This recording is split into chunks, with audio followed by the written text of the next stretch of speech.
everyone! Today I am going to teach you my version of kaldereta. So, yung kaldereta, sikat na sikat yan dito sa Pilipinas, diba? I'm sure lahat kayo, alam nyo yan. So, let me heat my pan. Saan nga ba galing yung word na kaldereta? Well, kaldereta is derived from the Spanish word caldera, meaning cauldron, o kaya boiler.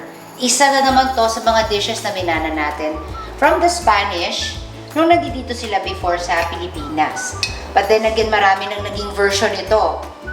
Right now, I'm going to make beef caldereta, pero meron ding calderetang kambing or goat. But yung iba, they don't like goat kasi parang pilit nila may amoy. Actually, may chicken na nga eh. May chicken caldereta. Kung ano-ano na, iba-ibang version na. Pero ngayon, papakita ko sa inyo yung version naman namin na ito naman, minana ko yung recipe again from my mom.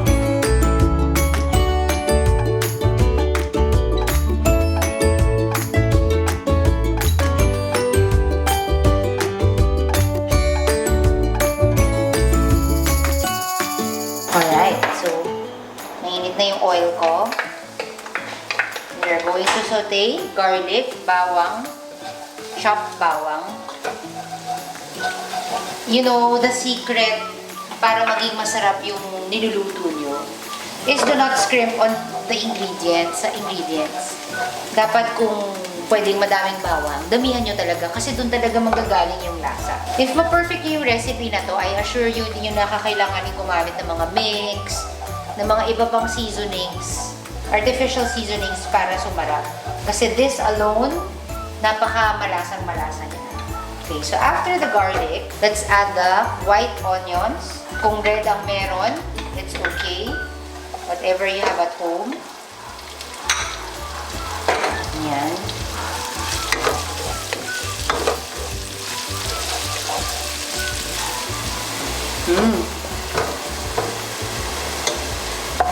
Mamaya amoy onion na ako. So, pag ganyan na, when almost translucent na, we want to brown first yung beef. Kuha tayo ng ito yung beef cubes natin.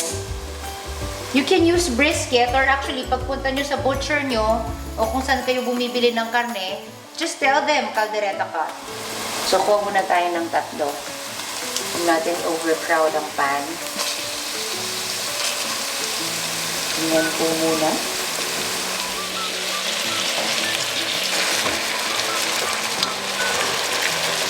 You wanna make sure na na-brown na ng maigi yung beef. Diba? Better kapag brown na siya and there's no more like mga blood that's dripping. Maybe last few seconds. Yung brother-in-law ko makes very good kalderetang kambing or goat kaldereta. Masarap and hindi siya, kasi napag-gamey flavor or in Filipino, we call it like may anggo or maanggo. For some reason, I don't know how he does it, pero napakasarap talaga. Yun nga lang mabuto siya. So now, na nag-brown na yung beef natin, we can now add our tomato paste. Tomato paste, maybe 3 tablespoons. And you want to create like a little space there in the middle. Ayan, dito muna natin siya lagay. I want na naluluto siya ng konti. Just to get rid of that asim. So you want to cook it a little. Okay, I'll just move yung beef sa side first. And then, to give it some space. Ganyan lang muna. Lutuin nyo lang ng konti. Ito mga a few, maybe a minute or two. What I did was, nag-create lang ako ng konting space doon to cook the tomato paste. Maybe give it a few minutes, okay? And then after, you want to coat the beef chunks or the beef cubes with the tomato paste. And you'll really smell it. Naamoy mo talaga. Diba, Kayla? You can really smell the tomato. Yung richness ng flavor niya. Okay, then after that, we can now add our dahon ng laurel. So, dalawa lang siguro. Isang maliit, isang malaki. Because this is 1 kilo of beef. Pwede na yan. And about 2 to 3 cups of water, depending on how much beef you have. So just like that. And then we let this boil for an hour and 30. Yung ibang beef, very tough. Sometimes it takes more than an hour. You can also use a pressure cooker to cut your cooking time in half.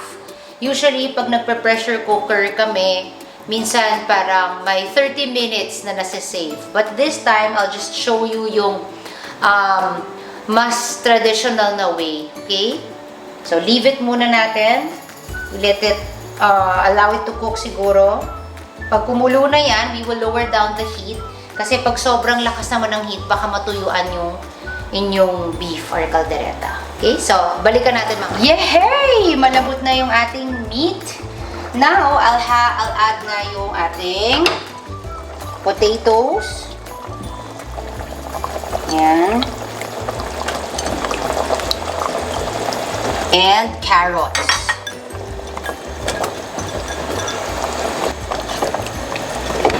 Hahayaan lang natin siyang medyo kumulo ng konti. And then, pag halfway na, we will add the liver spread. Okay, now, add natin yung liver spread. This is about siguro parang mga 1 can. And you may also add yung mga liver spread na homemade. May mga gumagawa rin po niyan.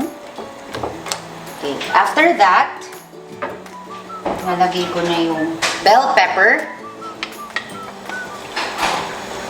olives, sunod-sunod na to. Okay? Of course, before that, we want to season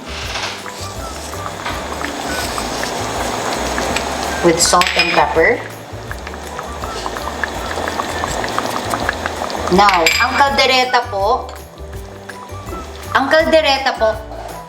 normally dapat talaga maanghang siya. It should be spicy. But since the kids are going to eat this tonight, hindi ko na po lalagyan ng chili flakes o kaya ng labuyo. Pero pag kayo po gagawin nyo sa house, you may want to add chili flakes or siling labuyo. Ang ganda na ng ating kaldereta. Last part, add quick melt cheese. Okay? Pwede rin grated cheese, but ganito na lang kasi kaya nga siya quick melt dahil madali naman siyang matunaw. So, ganyan lang yan. It will help thicken your kaldereta and make it nice and creamy. Gustong-gusto ng mga bata.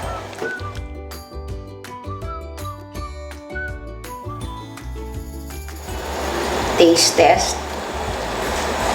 Maganda yung makapal na yung sabaw. Yung sauce niya. Dapat malambot yung meat. Yan. Ganda na ng pagkalambot. Ang kaldereta, hindi po pwedeng walang kanin. Mas mararamdaman nyo po yung sarap. So, if you haven't tried kaldereta, you have to eat it with rice. Ang harap. Pamanit.